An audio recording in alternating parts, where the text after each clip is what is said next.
your subscribers, they will tell you how you can easily fix your error. So if you have error with notifications from your Instagram, so you just not receive notification from Instagram. So how you can fix it? So for fixing it, first thing, just go to the settings. In the settings, you need to find your notifications. So just tap on notifications, and here just scroll down and find Instagram. So here you can see, and here you need to allow notifications.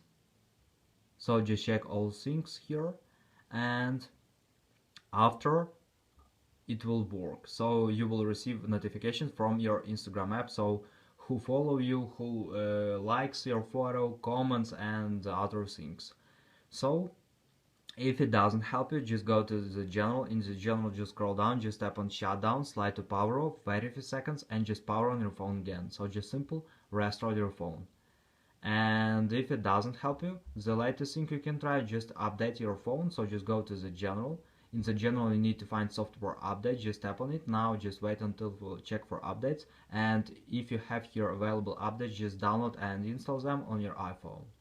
So I hope that one of these things will help you. Thanks for watching, have a nice day, subscribe to my channel, click like, and goodbye.